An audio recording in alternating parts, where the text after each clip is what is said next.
Hello, everyone, and welcome to another episode of iWorkinSport live interview. We're back now for our third season. We had a break. I hope that you all had a good break. We're excited to be back here. If this is your first time watching our live interviews, this is the show where we talk with accomplished sport business professionals who come here to share their knowledge, experience, tips, and advice in order to help you succeed in your career. As I said, this is our third season, episode 1, super special, very cool guest, good friend of mine. I'll introduce you right in a second. If this is your first time here and you don't know me, let me put my name on the screen. Hello, I'm João Fugerio. I'm the founder of iWorkinSport. And if you're asking yourself, what is iWorkinSport? We're a platform that connects talents and recruiters, especially, but not only, through a series of events, while we also promote career growth and education, always in sport, right? So you can check us out at iWorkinSport.com. We just launched a new section on the website called Career Growth. It's super cool. Go there, check this out. Or in our social media platforms, everywhere we're at iWorkinSport. So yeah, thank you for being here. I can see there is already some comments coming in. Yes, leave your comments if you're coming back, you know how that is. Prepare your questions. Normally the best questions come from you, right? So we'll try to ask all of them at some point, and let us know as well where you're watching from. It's normally we have a very international audience. It's super cool to know where you are, and if I may, would be super cool if if you're watching on YouTube, you can hit that like button. That will or subscribe. That will certainly help us out. This is also being streamed on LinkedIn and on Facebook too. And before I go to our guests, let me also remind you that we are giving away a PlayStation 5. Now, all we ask you, if you would like to enter a draw to win a PlayStation 5, all we ask you to do is to answer a survey that we have. We're going to appoint the most attractive employers in the sport industry, and to do that, we need your opinion. We would like to know, if you could choose anywhere, you would like to work, where would that be? Maybe it's at 11 Sport or MyCujoo. We're gonna talk with Pedro about that. But yes, please go. There's a description. There's a link in the description of this video. Otherwise, just go to iWorkinSport.com, and right there, you're going to find a link to go and answer the survey. Now, let me introduce my special guest of today, Pedro Presa from Portugal. Is a dear friend and is an inspiration to anyone starting a journey as entrepreneur, right? He's the mastermind, co-founder, and CEO of the football streaming platform MyCujoo, which was recently acquired by 11 Sport. We're going to talk about that. And we're also going to talk about what it's like to create a sports tech business from scratch, right? What are the lessons that one can apply to their careers and their lives, even if they don't run their own business? And I'm also curious to know, according to Pedro, what does the future of sports broadcasting look like? So there's a lot for us to talk about. So let me get Pedro here with us. Hello, Guys, Pedro. How are you? Very good, thank you. It's a big responsibility, the way you just introduced me. Thank you very much for having me today, and I really look forward to speaking with you. And hopefully our discussion will be interesting for the listeners today. Thank you, Pedro, so much for being here with us today. So we want to take a look at your career, then your career as entrepreneur.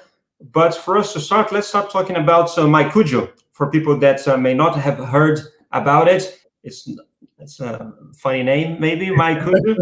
Yeah, explain to us what MyCujoo is. Definitely.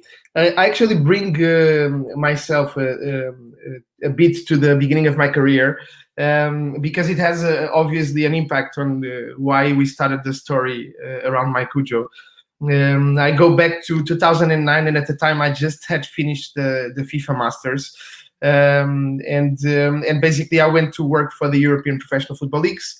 And at the time, my club, my hometown club, Boa Vista, was relegated to the third division, and I could not follow the matches. And being working in an international environment, and as well learning a little bit more in detail and deep dive into how the football structure was organized, I saw that there was a big problem that could become a massive opportunity. We're speaking about the time that there's no YouTube Live, there's no Facebook Live, there's barely no technology around live streaming, really no libraries informing us on how to live stream a match or how to code on the web to facilitate this, right? So it was really expensive to produce and distribute content at this point in time. So everything that did not have a massive commercial appeal did not have space to be on TV and to reach the end consumer. So there was a really huge space to democratize content distribution.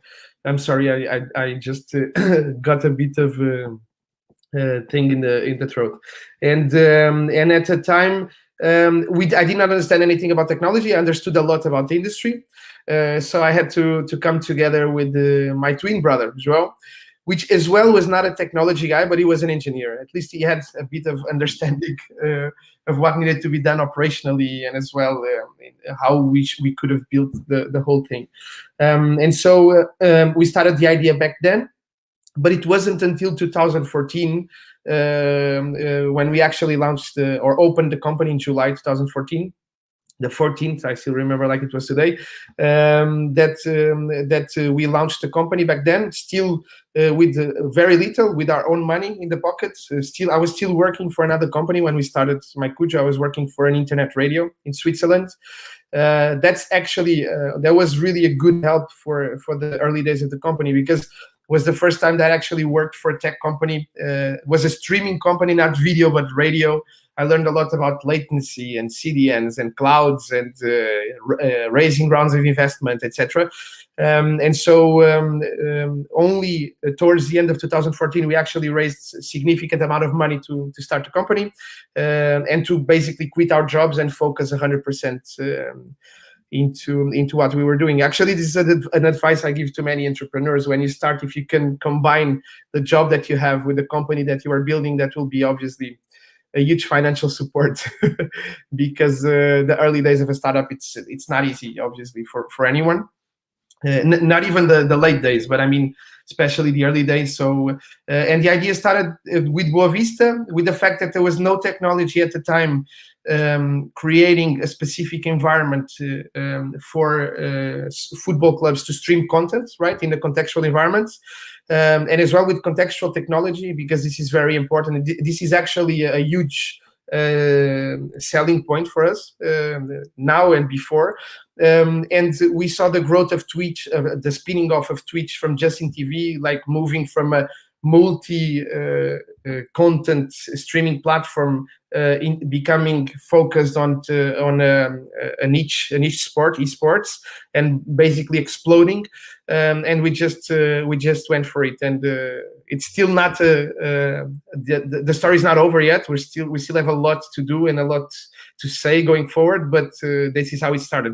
Why the name MyCujoo? Because we were focusing in football, and according to FIFA, Cujoo, CUJU, is actually the first sport that gave origin. Not that gave origin, it's the first form of football, right? We all know, especially the ones that studied Sports Masters, that football comes from England. But this is actually the first form of football. We did not want to have a platform called goal or penalty or football. We really wanted to have something authentic. We tried to acquire the domain Cujoo.com, but it was 100K at the time. It was all we had to invest. So we decided to add the my there and two O's instead of a U, and then that's how the story started, basically. Yeah, I prefer that name, but it's nice that you didn't buy that one. And tell me, we'll go back to a few more details of MyCujoo about the operations, the countries that how the business developed. But I mentioned as well that you're very recent. There was an announcement of an acquisition by 11 Sports, and so again, for people that, especially in countries where 11 may not be present yet, can you tell us a bit more of what 11 is? 100%. It's kind of a dream come true, because when we started MyCujoo, we always knew that long tail was our journey. So focusing on long tail sports content, starting with football and then scaling. But we knew that we needed the muscle to continue growing and scaling to bigger grounds. And 11 Sports was the perfect partner for that. For the ones that do not know about 11 is one of the biggest sports media companies in Europe at the moment, and as well with a huge presence in Asia. We're competing hand in hand against the biggest media companies in the market. I mean, we can speak about ESPN, traditional companies like in Portugal, Sport TV, and we're opening up little by little. We're currently present with our traditional media broadcasting business in 8 markets. We're in Taiwan, in Poland, Belgium, Portugal, Italy, and a few other markets, right? Japan. So we're really doing well. Luxembourg. We're working on opening up several other markets in the coming 3 to 4 years. The news will come when the time comes, but these are really significant and important markets. And this is what we call the traditional 11 linear business, the 1.0. The adding on of MyCujoo is for the first time basically the bets that 11 has to offer a global offer to the consumer. This comes from a dream of Andrea Radrizzani, the founder of 11, that shares along me and João after many meetings the idea that we should be offering as much content as possible to as many consumers as possible out there, and the fact that we have the technology, 11 has the traditional premium side of the business. Just joining the two together would basically build 11 2.0, and will enable us now to position the brands across more than 200 countries across the world. We're going to launch the new platform in the third quarter of this year, so in Q3. It was publicly announced MyCujoo will be transformed into 11 Next, 11 Women, and 11 Esports, which will be run 100% by the MyCujoo team within the 11 group. MyCujoo will still remain as a brand.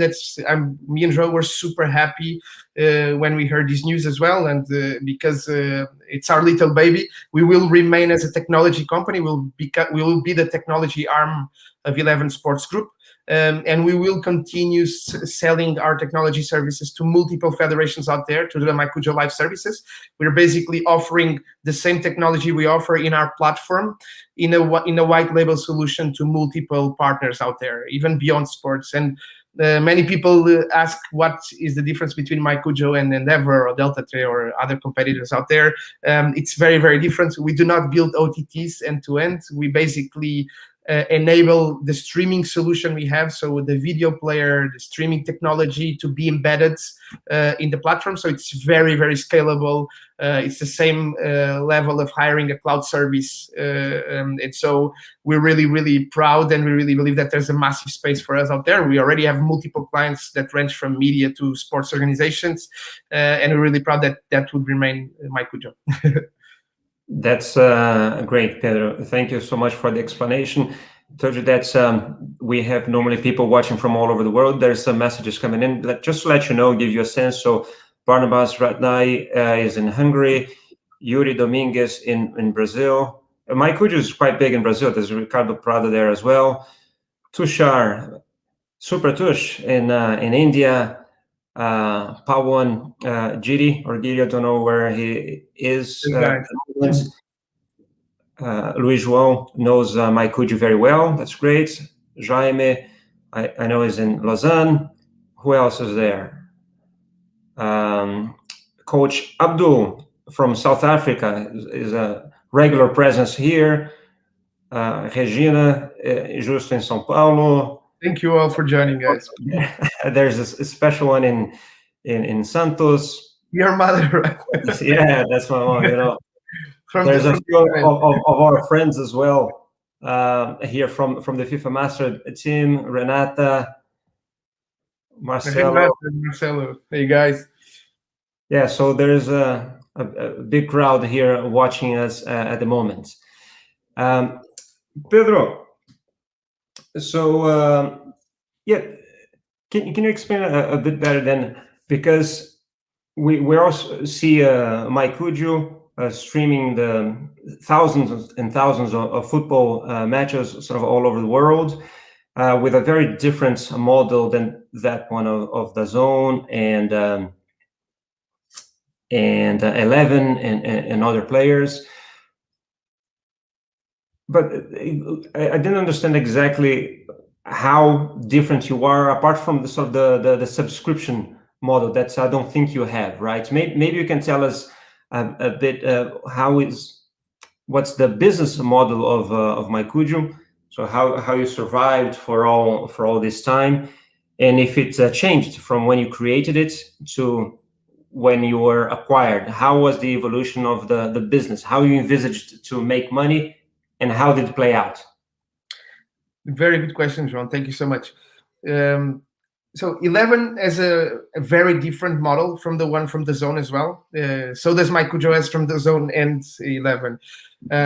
I'm super proud. I'm super lucky to be able to, after the exit, be a board member of 11 Sports, which is a massive learning curve for me, because I'm working in a traditional media company that has massive success when it comes to sports broadcasting in really big markets, and it's growing. And the 11 Sports business model 1.0, it's a lot to do with B2B basically. So we acquired top premium rights like the NBA, the Premier League, the Bundesliga, La Liga, the Champions League, and we distribute this exclusively in key markets in pay TV, right? So basically the business model of 11 is working directly with operators, and then we guarantee as well the revenues directly from there.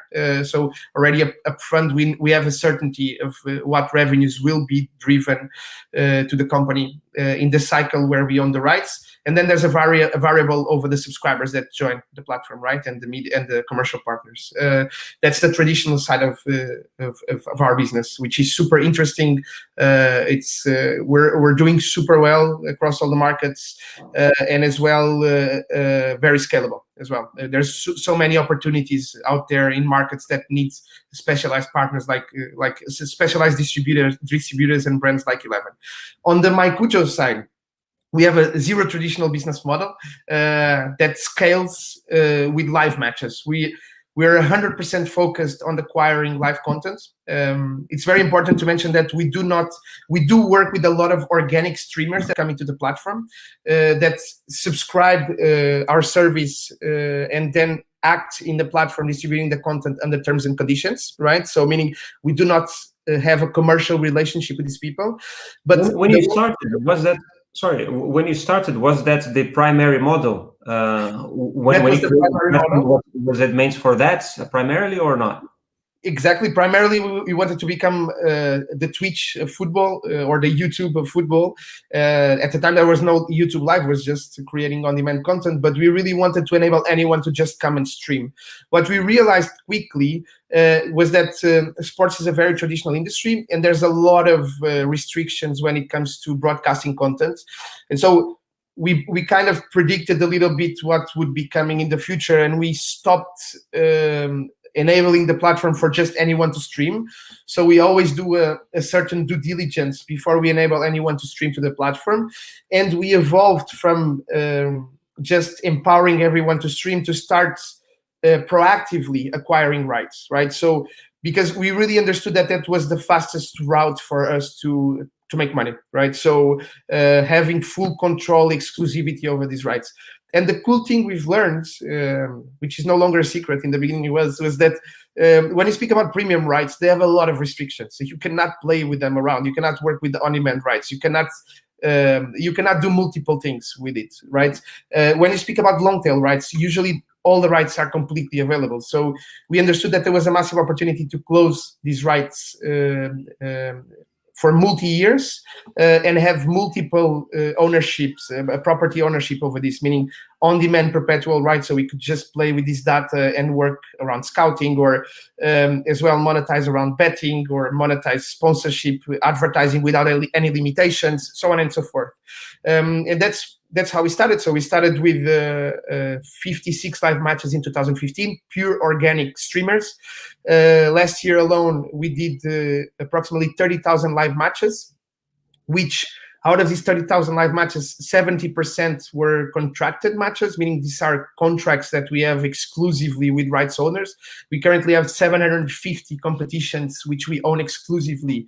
And I would say 97% of those we own the rights worldwide, globally, meaning directly in the market and as well in all the other markets. But we do have some exceptions, and I will explain these exceptions. How is our business model? So since we acquire, we have multiple ownership over these rights. We basically exploit these rights in 3 ways currently. This doesn't mean that we're not going to explore much more in the future, but this is how we're scaling now. And the model it's pretty much as the more we buy, the more revenues we drive, the more we grow, basically. So when we acquire the match, we need to make sure that we have the betting rights, AV and data, and this happens in 70% of the rights we own. We need to make sure that we're able to monetize this through advertising and sponsorship. And finally, we need to be able to monetize as well through pay-per-view or subscription. Doesn't necessarily mean that we monetize the content in the 3 ways, but we do have examples like, for instance, the Série D in Brazil, or the Série C, for instance, where we have monetized sponsorship, we have monetized pay-per-view, and we monetized betting, right? So how do we monetize betting? Basically, we are sub-licensing the content for betting purposes. So we give it to a data broker that then licenses it to betting operators, and then the consumer can watch and bet basically on the platform. This is not the same level of curation you have in MyCujoo, so it's a raw stream with really, really low latency that our technology enables, 0 to 2 seconds latency through a 4G connection. And we as well enable data for betting, right? These are the betting business model. Then we have sponsorship and advertising, where basically we enable pre-rolls, mid-rolls, etc. When someone comes into the platform, or we offer as well a more customized approach to the content. Basically, we're selling the competitions individually, but we approach the brands collectively with the whole portfolio of contents we have. And then we allocate 20 spots in each of the content properties across the platform. So when you are basically watching a match, we try not to interrupt the experience of the consumer, and we just drive customized sponsorship within the consuming of the content. So if you're watching a game, we have graphics, and whenever there's a goal, comes gold sponsored by a specific brand, and this is all triggered automatically into the platform. We don't have someone clicking on a button, right? We have all the metadata that then communicate with each other, and we launch this automatically. And then finally, the pay-per-view. And the pay-per-view, it's something that we started last year. We've had a very polemic game that we did in Brazil with Flamengo that crashed. I can publicly state that this was not 100% our fault, although we assumed fully the responsibility because we had so many people paying at the same time. We had more than 60 requests per second that our payment partner at the time in the market was not able to basically hold on all of these payers. And this is a company that serves Netflix and all of the big companies, right? So it's a learning curve, right? Streaming and payment solutions are all new on the internet. Although the internet is here for many, many years, we're all learning a lot still. So we collapsed. It was a huge success. We had around 100,000 people paying to consume this match in a matter of 24 hours. But we do work with smaller contents around pay-per-view. I can name, for instance, the Cyprus Premier League, where we're basically exploiting the content outside of Cyprus in all black markets.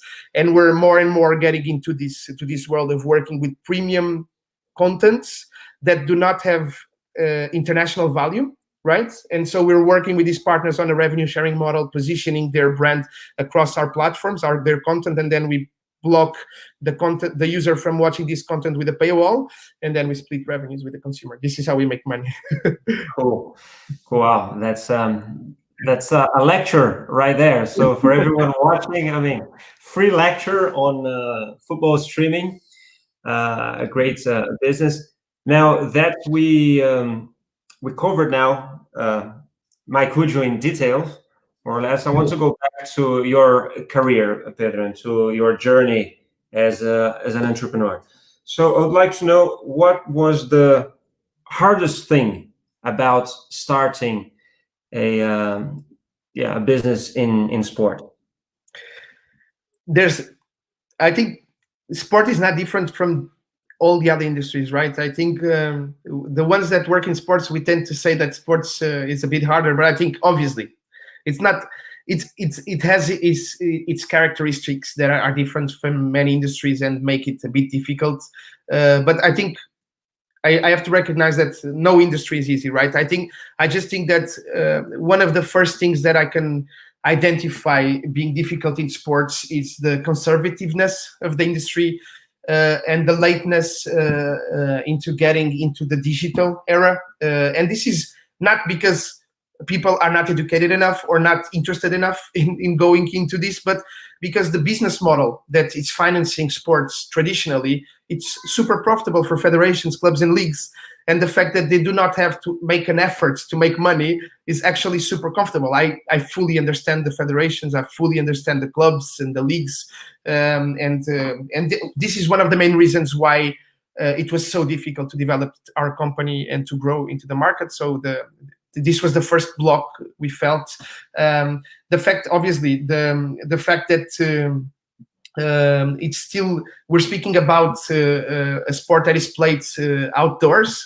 So the fact that we rely on technology and on data connections to stream the content was actually a big challenge in the beginning, right?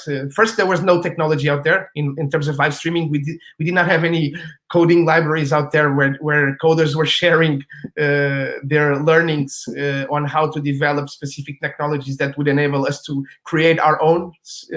So we would have to basically, our team, which is amazing, and it's important to say that we own our streaming technology end to end. So from the moment of the ingestion point to the moment where we reach the consumer, we control the whole streaming process, and from conversion to you name it, to everything basically. We don't own obviously the infrastructure, CDNs and clouds, but the cloud services, but we do own the whole process, right? So this was as well a big challenge for us, but I think this was not only for sports, was for streaming in general in the beginning. And then I think the fact that it's a very closed industry, so you really need to have the right contacts and know the right people to make sure that you reach the potential partner in a way that they trust you, they want to listen to you, I think those were the main challenges. But I mean, there's so many other challenges. These are the ones that I remember now, just out of my head, basically. Right, but you mentioned that though your brother is an engineer, none of you are tech experts, or I don't know if he did write code before. How did he write the first code for MyCujoo, or how did that go about? How did you overcome that challenge of, okay, you have an idea to a tech product, and then you actually need a tech person to develop it? So how did that work? I think not all of the success startup stories have the Facebook story. I think actually most of them, the founders, they do not have any coding background, and this was the case for us. Neither me or João knew how to code at all. I think João nowadays knows a lot about coding and technology. He doesn't code still, but he understands all the processes and how to manage teams, and it's really, really specific. We really learned a lot along the way, but we knew nothing at all. So we did a lot of mistakes along the way. And how do you go about? You and him have an idea, and then you need, okay, I need to create a prototype. I need to do an MVP that I can show someone that working? How does that work?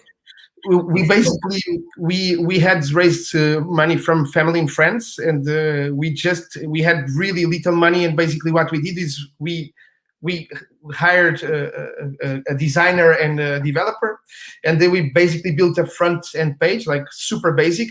We're speaking in a time that there's no Wix and all these platforms that enable you to build a website with simple clicks. Like we really needed to develop something, but super basic. Then we spoke with a Swiss company at the time, which was called Extendex, that had an OTT software, a streaming technology. And we basically asked these guys if we could use their technology for free because we had this project and maybe it would become big, because it was a super expensive tool to use at the time that only like big companies were paying for this software as a service. We embedded this stream there. And then we found a partner that was super willing to listen to two crazy guys and this crazy idea, which was FC Zurich Frauen. At the time, Tatiana Eni. She was at FIFA. She was the women's football director, and she was the president of the club. Now she's working with the Swiss Football Federation. We still keep contact, but I'm still super thankful for Zurich Frauen, because I think the first 5 streams we did with them, maybe we streamed 1 minute of the game, and then the whole thing went down, and we started from there. And then we outsourced a company in Milano at the time that could develop a more a better platform. But it was again the SEC was the biggest mistake we ever did in the company, and this is the advice I try to give to everyone. If you are building a digital startup, right, and you need to have your digital product, the thing I tell people from start is to every penny you have, if you can hire 1 or 2 engineers and you develop it in-house, this is the best investment you'll ever make in your life. And then we did a lot of mistakes with this Milano company. Everything went well. We had a lot of, like, all the code that we developed with these guys basically went to the garbage, but we had like years to recover from that, because when we had this platform, we already had multiple partners, and we could not basically take these partners out of the platform. So we had to build a new platform on top of this one, and it took us a year and something. But the biggest change of the company was when we started in Zurich. We hired the first employee was Diego Compar, that you know as well. That was a business guy as well, to buy content. Diego, un abrazo. Grand Diego, and then he's almost a co-founder. I tried to convince him to be a co-founder. He did not want to lose the certainty of his job. I think he regrets it now. And so he joined as a third employee, and then basically João and I split it. It was the moment we split it. Then in more or less March 2015, I focused on the business, so all the investment part, content acquisition, commercial partners, and João moved to Amsterdam because it was super expensive to hire engineers in Switzerland. He moved to Amsterdam in March, and we started building our tech team from there. I think in the end of 2015, we had maybe 3-5 people. There was a point in time in the history of the company when we had like almost 100 people in the company, and I think 50% was technology people, ranging from product to engineers, and was the best investment we ever did in the company by far. Cool. So Tim Huttels agrees with you. So your R&D and development in-house is the key for long term. There's some questions coming in, Pedro. So Renata Hodge, despite not having the rights to all events, I'd assume rights buyers and federations didn't necessarily see MyCujoo's entrance as positive. How was this market conversation for you to find your place? I think that, thank you for the question, Renata. I don't think we were ever received in a hostile way. And a big hug, Diego. I don't think we were ever received in a hostile way, not at all. We felt a lot of barriers when it came to understanding the value of bringing a digital product to a traditional sports event. By this, I mean the federations always saw the value and the leagues of creating, of reaching more consumers and creating value on the internet for these specific products. the biggest challenge we faced was with the clubs, because we're speaking about small clubs that depend a lot on the event day and on the tickets they sell on that day. And so most of these clubs, they had the perception that if we would start streaming this content, people would not come to the matches anymore. They would just stay home, and they would lose this ticketing revenue, right? But with the data, we always work with data in the company. There's nothing that we do or we decide that is not based on data. We have a lot of historical data, and when we started, obviously we didn't have any data, but then we started developing a lot of data, and we basically understood that was the contrary, that the more we broadcasted, the more we streamed the content live, the more people were actually attending the stadium, right? Coming to the stadium. So the positioning of the product actually worked as a marketing tool for these clubs. And so this was the first biggest challenge. I think fast forward, the biggest challenge we faced with federations, it was not in the beginning, was maybe middle 2016, was when Facebook launched Facebook Live and YouTube launched YouTube Live. And then the discussion came, why should we use MyCujoo and not use YouTube or Facebook? And this was really challenging times for the company. I have to say that we almost had to shut doors. But then I'm really thankful until today as well for a really big confederation that trusted in us, which is the Asian Football Confederation. I remember like it was today. We were in one of our last hopes, traveling to Kuala Lumpur, me and João, we pitched to around 30 people of the AFC, and we were tendering for a project to become the streaming provider for all the member associations in Asia. And they really had the vision. I think they were way ahead of UEFA and many other confederations at that level. They invested a lot of money into developing streaming into all the national associations, which then FIFA, UEFA, and many other confederations followed. And they believed in us. We had a working tool at the time. Many companies were basically trying to sell something that they didn't have, but they were big companies as well. From then onwards, it was easier for us to sell again, because we were proving to the market that we had a specified technology with contextualized tools that enabled the federations to monetize, to reach consumers, and to make it easier for them to stream when it came to football and around collecting data and many other aspects. So the big challenge was there, mostly against the big data companies, but then we actually strived and grew, and now we're here, continuing with strength. Thank you, Pedro. There's more questions coming in. I will try to, get them all, before the end. Here, there's a comment, I think, from Delara. Actually, MyCujoo challenges illegal streamers, which is already helping to rights holders, leagues, and broadcasters. I wanted to say something here. We really are actively working, and it's a very good comment, and thank you for that. We actively work with our partners and federations, but as well independently, to try to communicate to as many partners out there, even competing platforms, and we try to fight piracy as much as we can. And that's a very good comment, and that's something that the industry should unite actually more and more, because if we don't fight it, there will be very difficult times for everyone, and we really need to make sure that we don't allow this.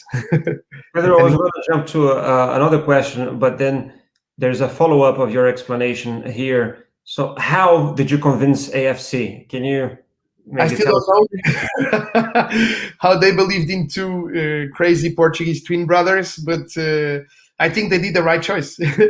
I mean, we implemented across 38 markets in Asia in a matter of 2.5 years.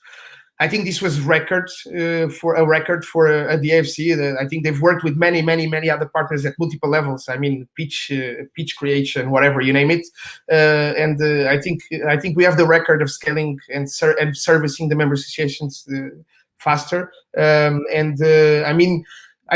But it was not only me and João. It was an effort from everybody that was working with us already at the time. Diego, that I just mentioned, but not only Diego. We have many people that already left the company, but we have people that are still with us since that time. I can name Gabriel, Stefan. There's so many people that were working like crazy with a shitty salary, shitty conditions, but really believing, sorry for the word, Joe, really believing in us and in our vision. And I think that's what made it a success. We really had something that was specific for football and contextualized and around what basically the AFC needed at the time. And yeah, that's what made it work, I think. So, Pedro, tech is about growth, right? And fast growth. For that, you need money. So how was the experience of then looking for investors? So what did you learn with the experience? I think there's different stages. There's when you're doing it for the first time, and then you kind of already have a network, maybe, other series, maybe a bit easier. But tell us a bit about that experience and maybe an advice or two that you can share on that. If there's anyone watching that's now currently looking for financing a project. There's not a specific science for it, but as well as you explained, there's really different phases. But I mean, I really think that the main thing behind someone investing in your company is actually you and your team. That's what an investor is looking for.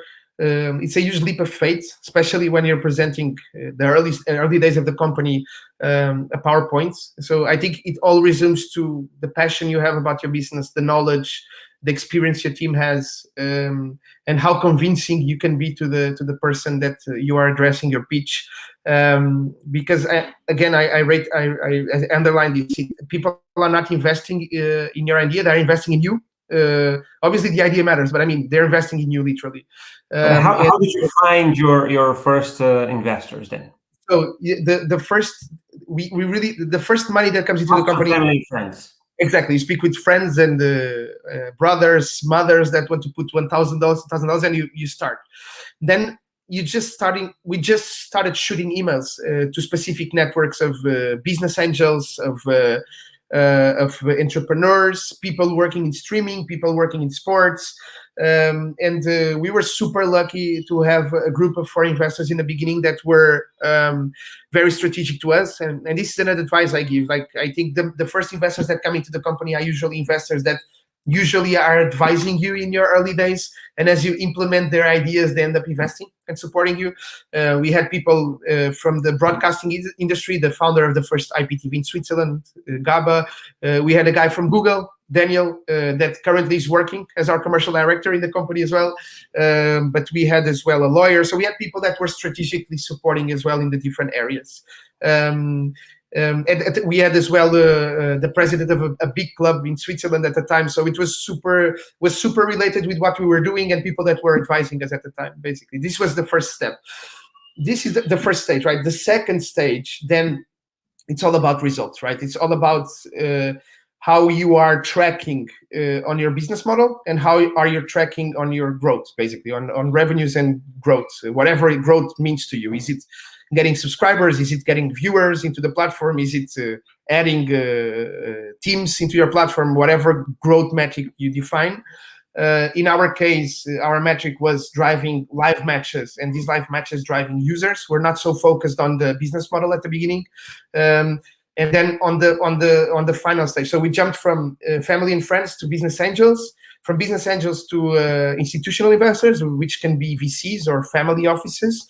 And then you jump to the phase of private equities, then either IPO, merger, etc. So before we jumped from the VC stage to the other phase, we were acquired. So I cannot tell you going forward how this would mean, but I know now that obviously private equity would mean that you need to have really already significant revenues being driven to the company, a model that scales, and basically, you know, that adding the significant investment that you're going to get from a private equity, you're going to scale it at X level. So you really need to have certainty. So you pass from an investor investing in you as a person to start investing in specific metrics and showing traction and growth to focusing 100% in financial results, basically in the later stage.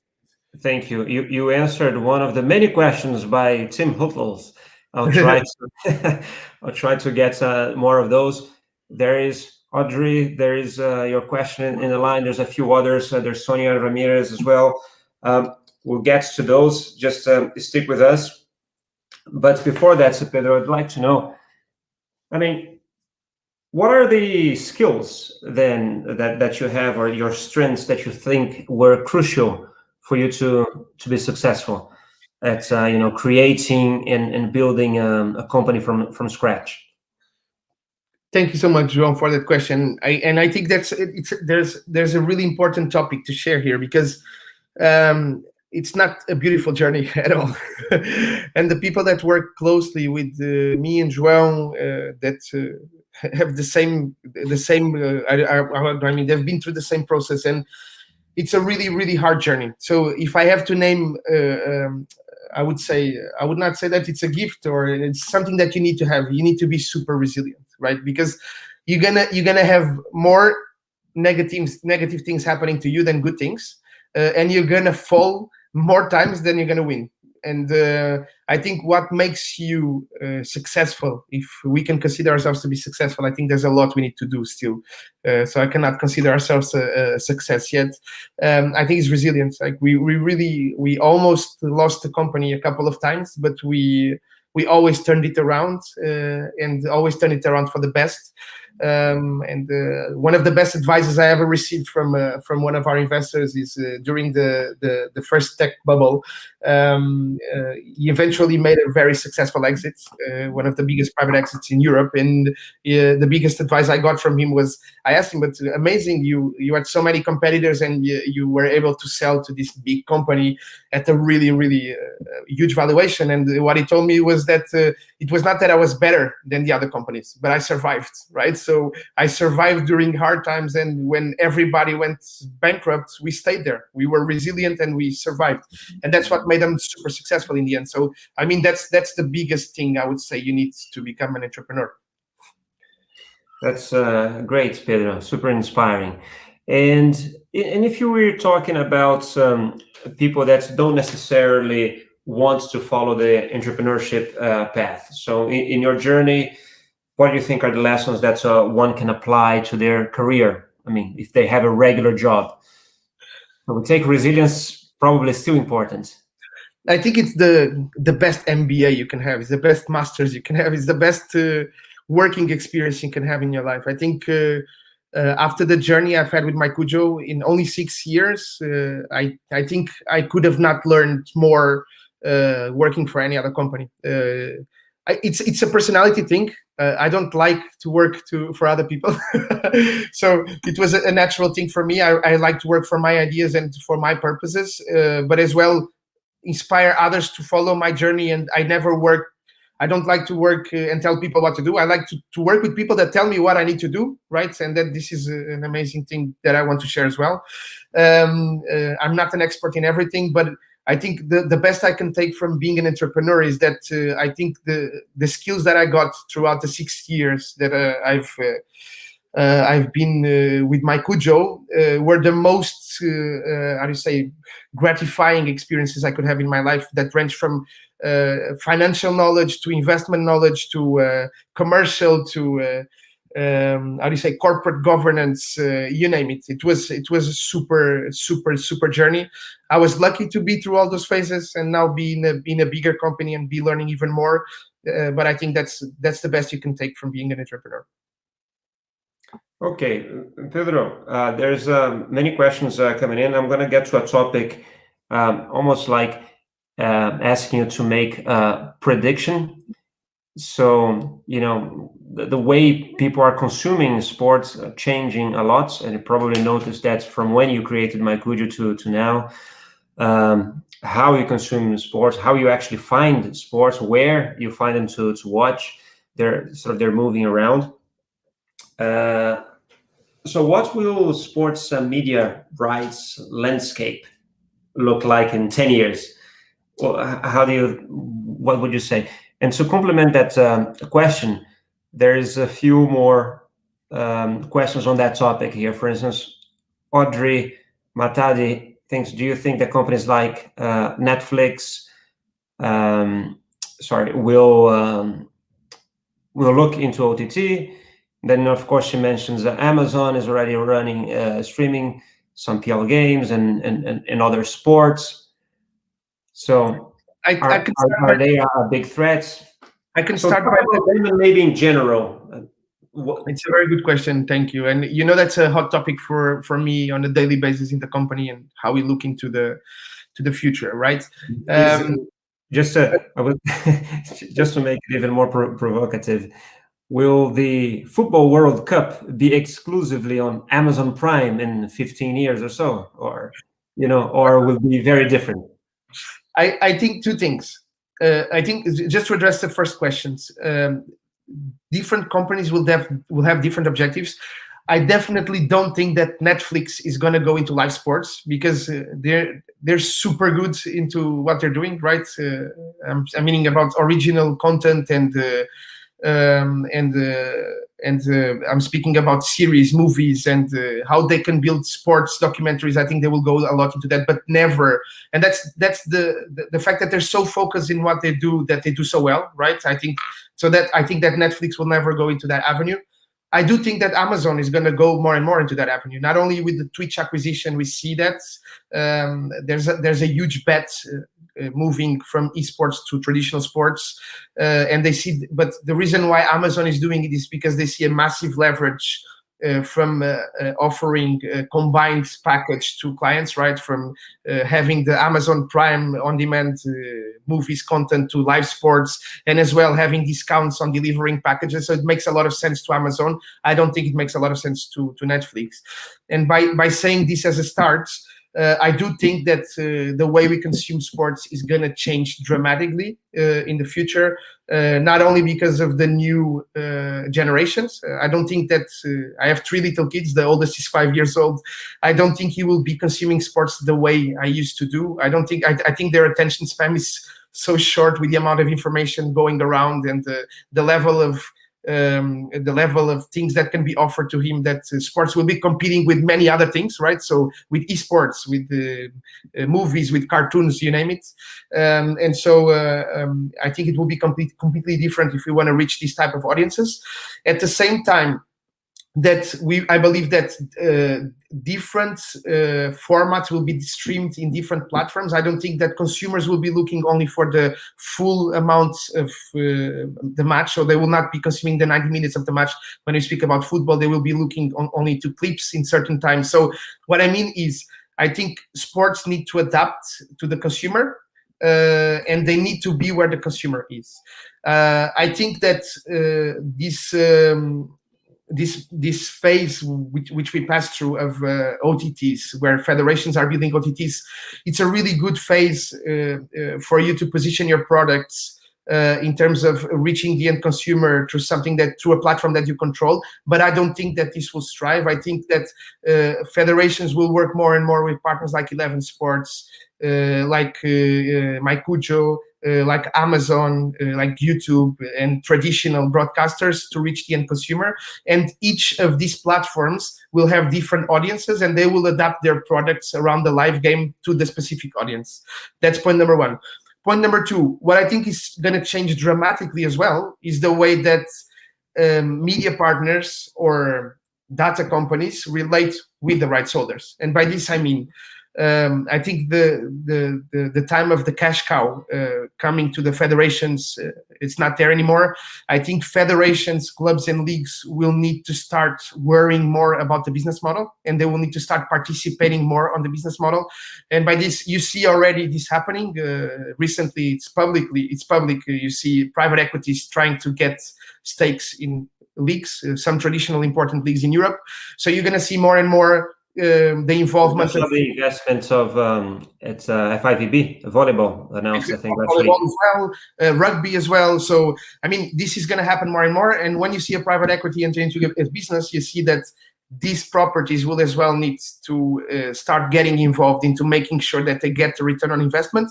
So they will not rely anymore on media rights holders to make the money for them. They will work together. So I think this will be a big trend for the future. You will see more and more federations working together with distribution partners in modeling their business models and reaching the end consumer. And I think that's going to be super valuable for everyone, for the whole ecosystem. Great, thank you, Pedro. We're going to really the end of our show here. Really, João. After the 5 minutes, I need to. Sorry.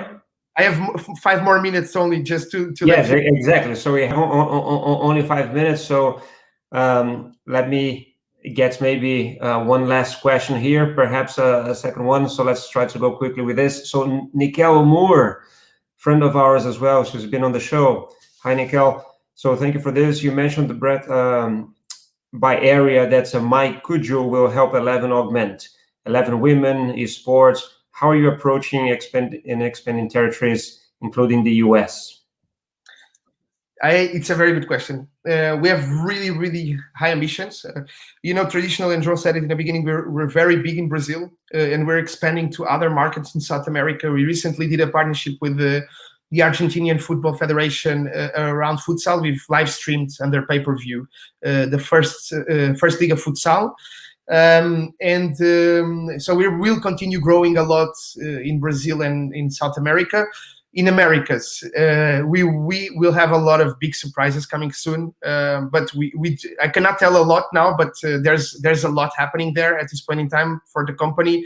We will be growing, so we will continue growing a lot around what we are already doing in MyCujoo, but we're going to go to higher grounds as well in the US and as well in other North American markets as well. So we do have high ambitions there. Okay, Pedro, since you have to go, we're not going to be able to cover all questions here, but I want to say thank you. Apologies. To Sonia Ramirez, Keshav, Harum, Dilara again, Ivan, several others, everyone that's posted questions here. Thank you so much. This was just the first, that was just the first of many interviews that are coming our way. Thank you so much for staying with us until now. Pedro, if you just stay one other second here, I'm going to just remind everyone that we're giving away a PlayStation 5. There's a link in the description below. Go there. All we ask is that you reply to our survey and try your luck so you can enter a draw. That would be super helpful if you would do that. And let me say bye. Thank you again to everyone watching. And Pedro, thank you so much. Thank you, João. Thank you. Say hi to Flavia, to the kids. And congratulations again, man. You're an inspiration to everyone that is doing trying to play the same journey or a similar journey there. And it was a great lecture that you gave us today. Good luck with iWorkinSport. I admire you a lot as well in the work you're doing, and thanks for the opportunity, and thank you all for listening. Oh yeah, whenever 11 is hiring, come to our event in May, the digital one. I know that you hired a few people there in the past. We're currently merging the companies, and there's a lot of like structuring.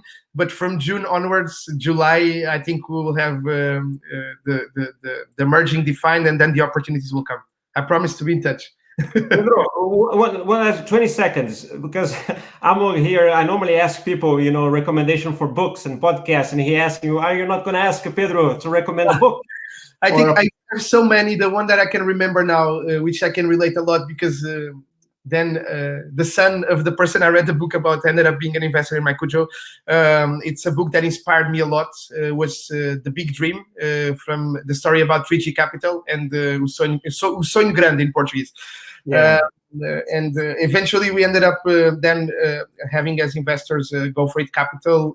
But I mean, it's one of the most inspiring books and one of the I'd say best business lessons I've ever had in my life in terms of how the 3G Capital founders run their companies and how they turn. Yeah, I read that one as well. Great book. We're gonna recommend that link as well for people to download that. Pedro, thank you so much. Thanks, everyone. See you next time. Ciao, ciao. Thank you all. Ciao, ciao.